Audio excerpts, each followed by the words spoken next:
eyes, you have the dog. The eyes.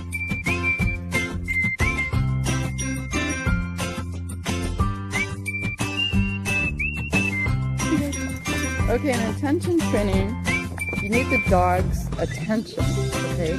Sit. So, the way you do this is you want to reward them with something, just like a kindergartner, right? They get nap time and they get cookie time. So dogs need a reward too.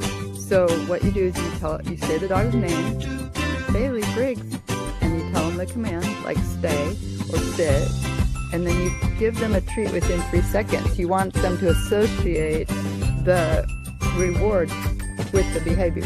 Stay. Good dog. Good dog. And when you have the eyes, you have the dog. See? So when they're paying more attention to you than the outside stimulus. Good dog. Bailey.